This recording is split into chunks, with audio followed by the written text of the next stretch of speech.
Grant, a 3-1 defeat here against Bradford City. Unfortunately, fans heading for the exits long before the full-time whistle again.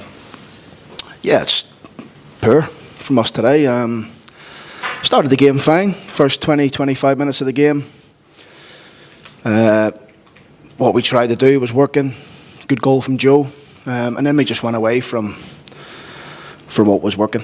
That's the first goal, for example. We try and play when we can see Bradford's trying to press us. Sloppy pass, we lose it. They nearly score from the pass into Tyler Smith, and then we just don't stay with Cook. That's the first goal. Second goal comes from a throw-in. Again, another restart, which ends up in the back of our net. We don't get close enough to Cook. He just rolls people, and then Smith's in between us. And then the third ones are actually our own throw-in on the far side. So we ain't good enough at the minute. Restarts and set plays and things like that. We're not good enough, and it's going to take a lot of work. What about as a whole? As a whole, I felt, like I say, after the first 15-20 minutes, I just felt they had too much for us, and that's hard for me to sit here and say. They had more experience than us. They won first balls more than us. They won the second ball. Smallwood won every second ball in the middle of the pitch.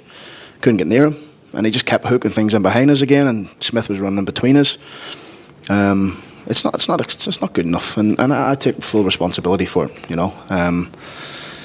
and obviously we said to the players in there today that you need to go and have a look at yourself, because what you're showing at the minute is nowhere near.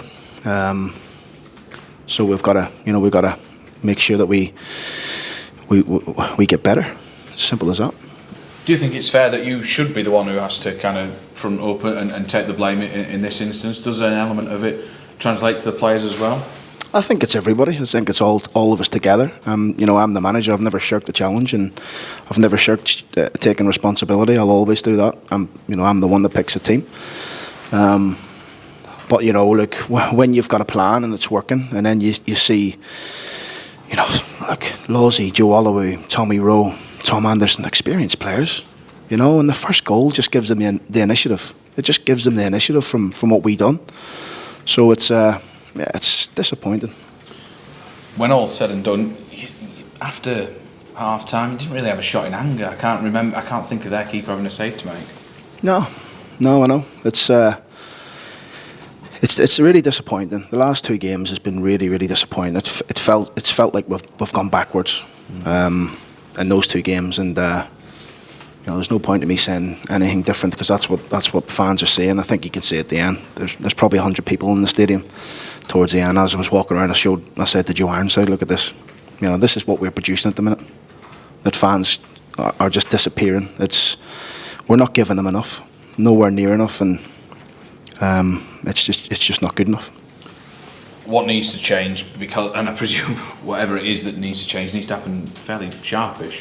Yeah, we need more legs in the team. We need more energy in the team. We need more physicality in the team. We need more pace. We ain't got enough of that at the minute.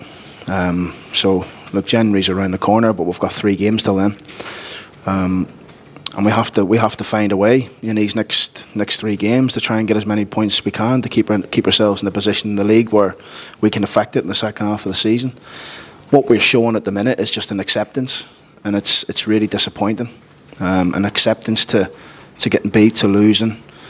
It hurts, it really hurts. It hurts me and my staff, and I hope it hurts the players, because what I've seen in the last couple of games is just a real lacklustre sort of energy about us, and not enough commitment to winning duels and running forward and sprinting. There's not enough in it. That acceptance, is that something you can feel around the club? I mean, you've come in at the start of this season, but it seems to have been around the club for a few years now.